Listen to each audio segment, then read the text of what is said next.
Ingeniero José Blandón. Buenos días, Fernando. ¿Cómo está?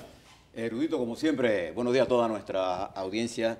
Antes de comenzar, Fernando, quisiera rendir mi tributo a dos panameños que se nos han adelantado. El amigo y periodista Donald Quintero. Donald Quintero, hombre. Que por muchos años, a pesar de sus dolencias, estuvo al frente del micrófono. Así es. Poniendo todo su alma y su espíritu en lo que le gustaba. Eso es. Ser periodista.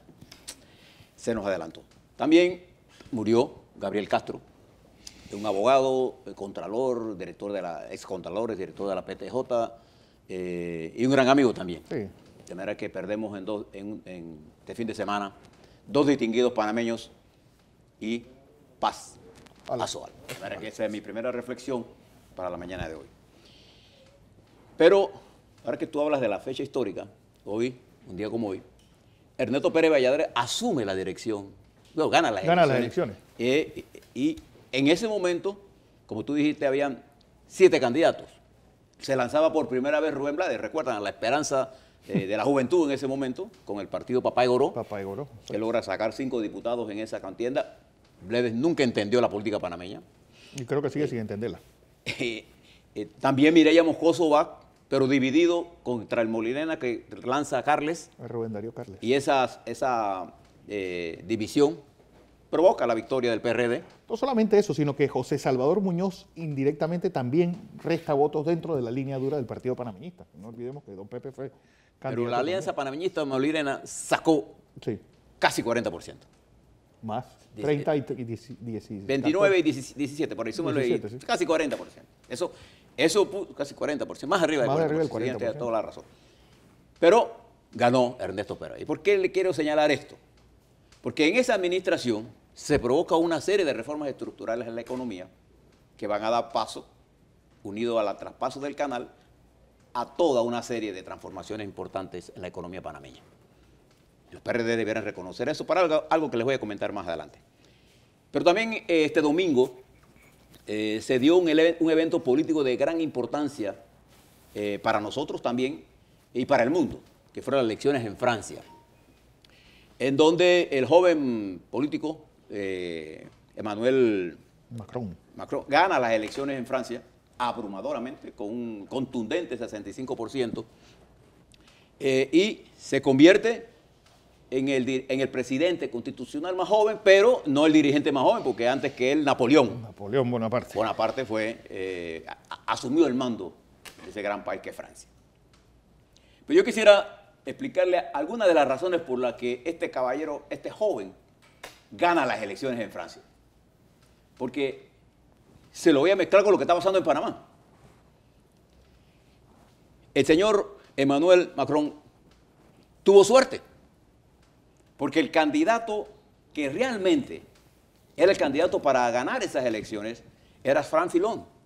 Pero el escándalo en que se vio envuelto lo sacó prácticamente del foco de la carrera y ni siquiera pudo pasar la primera vuelta. No.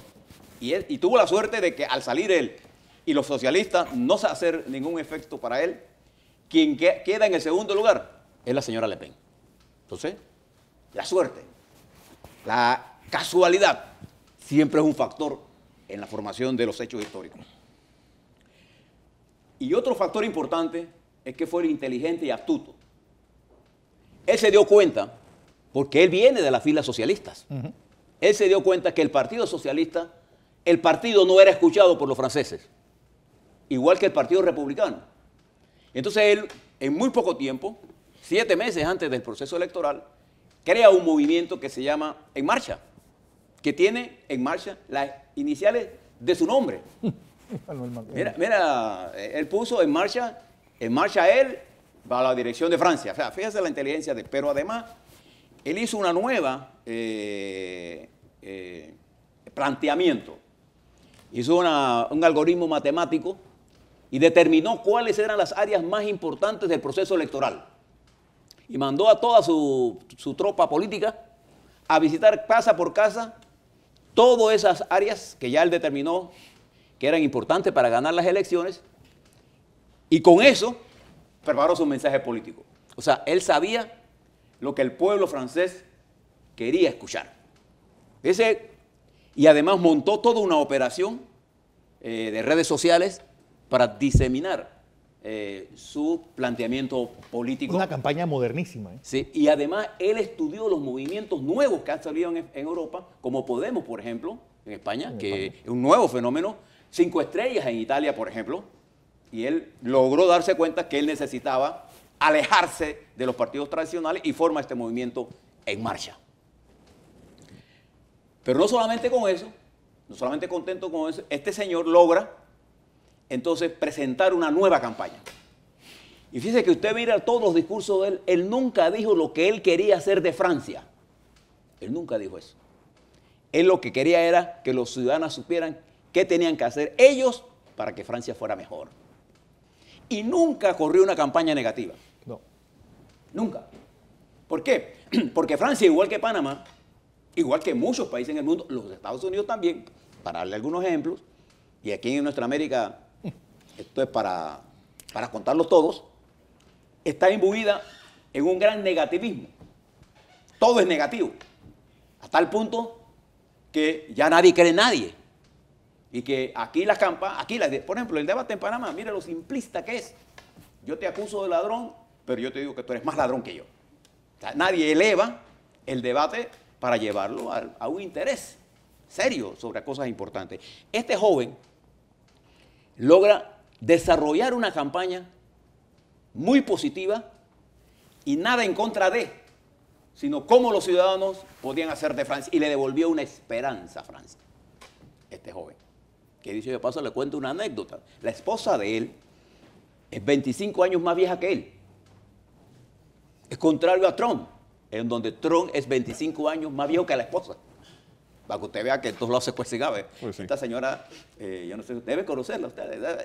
Es un cuadro político. No, además es su maestra, el tipo con 12 años le dice que se va a casar con ella, con 17 se lo reitera y después termina casándose con esta señora. Es un caso interesante. Para que usted vea, este joven, y aquí que la gente dice que cuando la gente tiene 60 años lo quieren descartar. Bueno, esta señora es pilar del desarrollo de este joven, que además están casados. Sí, sí. Se va a convertir. Le advierto que es al revés y es una relación diferente a la que tiene el señor Trump con su esposa. No voy a entrar a discutir problemas matrimoniales, pero el hecho político es este. Y tiene también, como elemento de ahora para finalizar este análisis, que tenía frente a sí una contendiente, que era Marine Le Pen, con un discurso totalmente negativo. Ella antisemita, anti-inmigración, anti-Europa, anti todo. Y entonces la gente se cabrea de estar anti todo.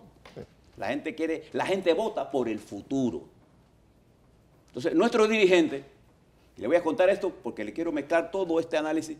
Ayer, a mí se me ocurre, mirando las estadísticas y viendo la información del análisis de riesgo de la semana, nosotros salimos al mercado, nosotros el país, a través del Ministerio de Economía y Finanzas, a colocar nuestros bonos global por 1.000 millones.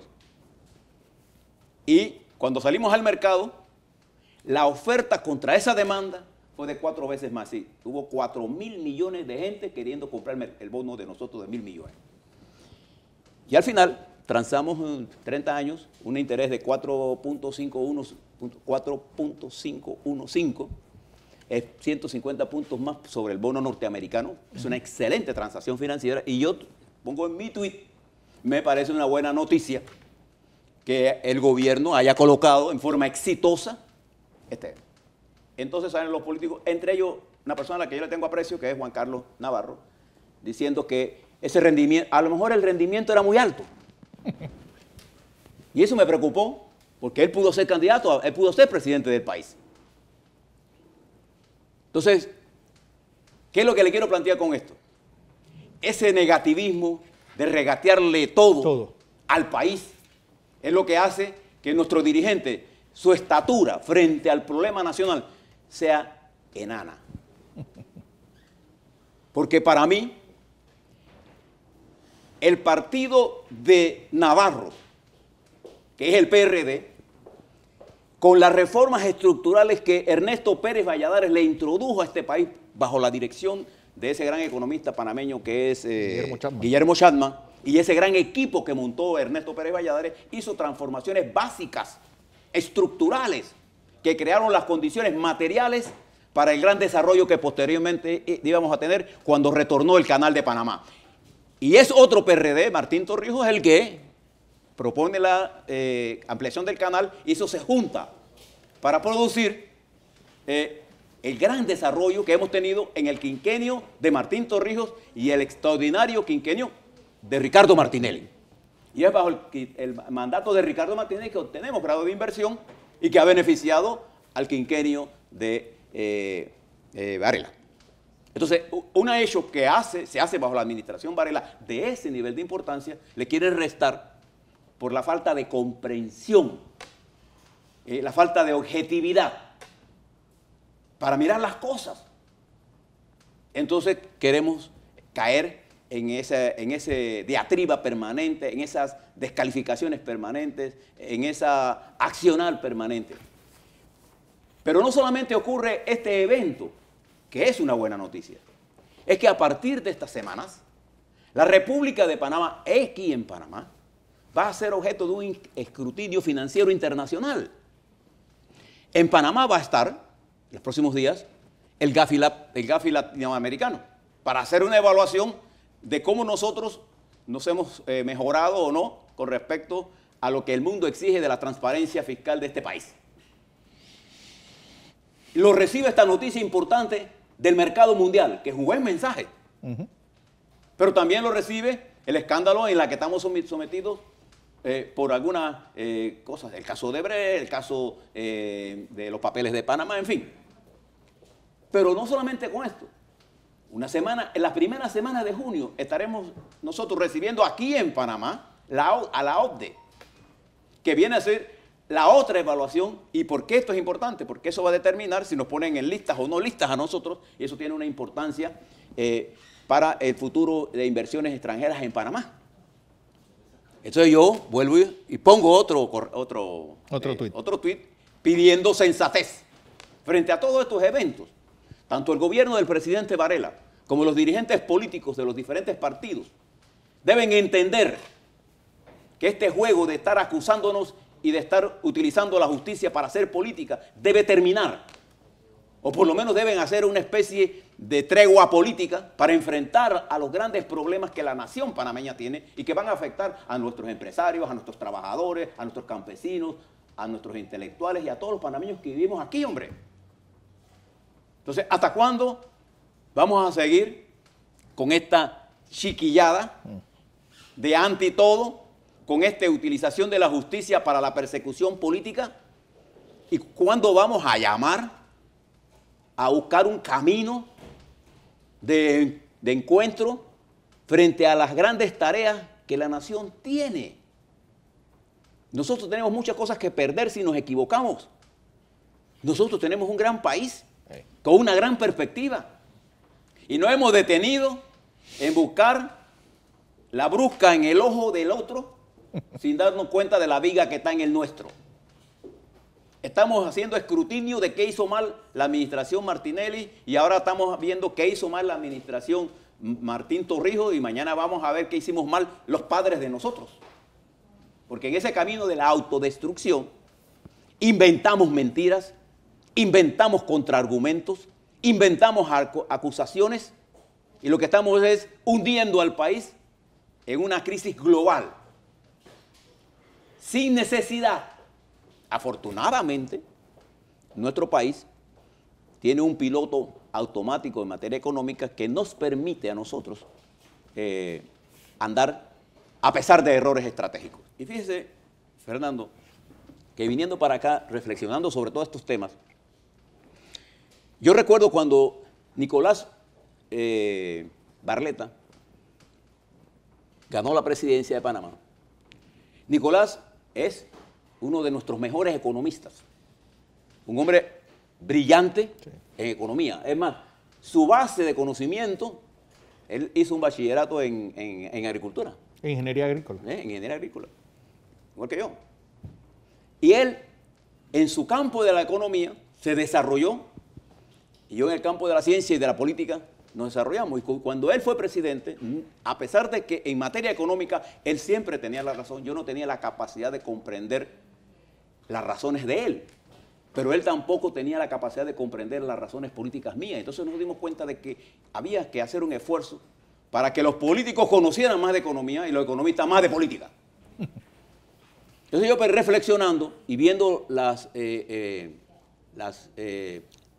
controversias que generaba Juan Carlos Navarro, yo dije, ¿a qué hace falta que Barletta, que Chapman, que los políticos que conocen de política, hagan un seminario para los que aspiran a este país y la gente entienda de economía? La gran capacidad del joven Emmanuel Macron, ¿sabe cuál es? Su profundo conocimiento de las finanzas y de la economía del mundo y su gran vinculación con un partido histórico, que es el Partido Socialista. Y con una gran capacidad de poder hacer los ajustes tácticos y estratégicos y tácticos para entender el futuro de Francia. Y él derrotó a la tesis nacionalista y a la tesis antiprogreso. Él, este joven. Y lo hizo con esto que yo le he explicado. Entonces, nuestros dirigentes políticos no son capaces de mirar más allá y acusamos de enanismo al presidente Varela cuando ellos mismos están cayendo en ese enanismo político de no vislumbrar lo que está ocurriendo. Entonces, yo creo que la iniciativa política de hoy parte del presidente. Por eso usted se ha visto que yo me opuse rotundamente a esta acción del Contralor General de la República cuando estas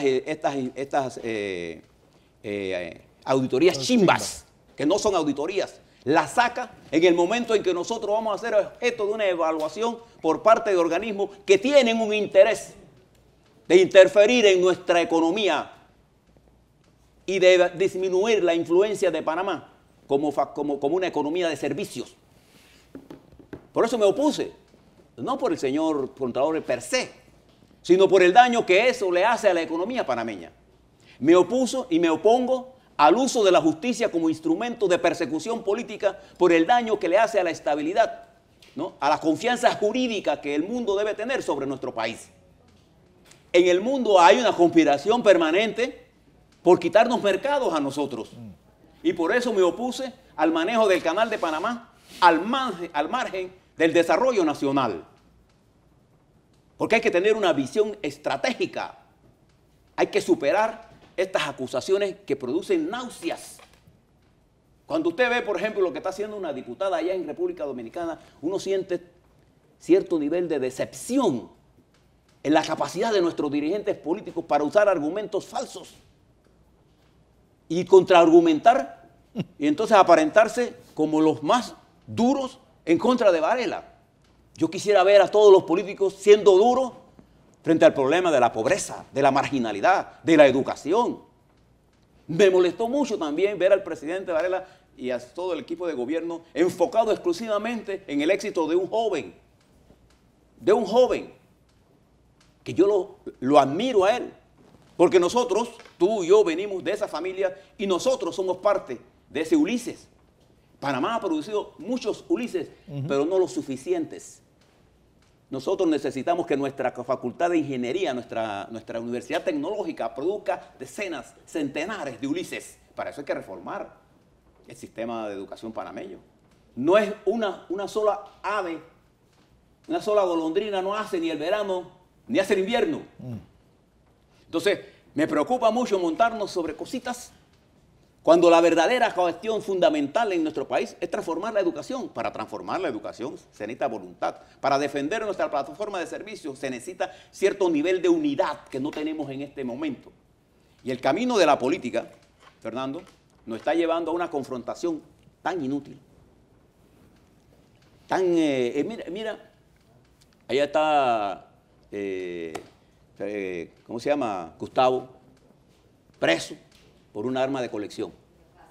Por un arma de colección.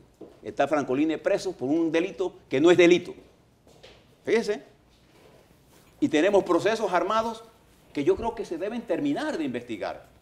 Pero tenemos que poner un ambiente positivo en el país. Y la forma de hacer un ambiente positivo es buscar formas de entendimiento. No para no hacer justicia, sino para que la justicia sea servida en función del interés nacional. Y no del interés particular de un grupo que quiere que este no vaya y ya de a priori están determinando cuál va a ser el futuro político del país. Le digo todas estas reflexiones porque ayer cuando pasó lo de Francia, el mundo respiró aliviado porque una carga menos se quita del espacio. Pero eso no ha resuelto el problema. Todavía tenemos a los Estados Unidos en la que el presidente Trump está cediendo ante el interés del complejo industrial militar norteamericano, se está imponiendo en la agenda de Trump. Y Trump salió para resolver el problema de la clase media y trabajadora de los Estados Unidos, que hoy siente temor de que el presidente se aleje de lo que propuso. ¿Se da cuenta? Y yo le dije, por ejemplo, en el caso de Venezuela, hay que ser más objetivo en el manejo de Venezuela. Yo estoy a favor de una solución negociada y democrática en Venezuela. Pero estamos argumentando y contraargumentando y nos olvidamos de nuestro país. La política exterior nuestra pasa porque nosotros tengamos una política interior. Bajo la conquista fundamental de eliminar el colonialismo, nosotros tuvimos que hacer un retroceso en el avance del proyecto nacional que concibió Torrijos para poder buscar la solución al problema fundamental, que era la eliminación del colonialismo. Y fue una estrategia correcta, porque hoy ustedes gozan de un país con todos sus recursos en sus manos. Y termino con esto. Es deprimente, Fernando, el nivel de argumentación en la que hemos caído. Es deprimente. Pero yo le puedo asegurar a este país que nosotros tenemos talento suficiente. Entonces vamos a tener que apartar a toda esta gente, pues vamos a tener que hacer una cruzada de que la gente de talento salga a debatir. Y ya dejemos de estar diciendo tantas mentiras y recontracusaciones falsas. Y nos centremos en la preocupación fundamental, que es pensar en el país, pensar en los trabajadores, pensar realmente en los indígenas, no reunirse con los indígenas. Pensar en los indígenas para que tengamos políticas que ellos puedan instrumentar en los campesinos, en los productores, en todo el país. Eso es lo que debemos hacer. Y ojalá podamos aprender de las lecciones que Francia hoy nos deja a nosotros. Y ojalá nuestros políticos tengan la capacidad de ponerse a estudiar en vez de estar hablando pendejadas. No, y que no se diga más.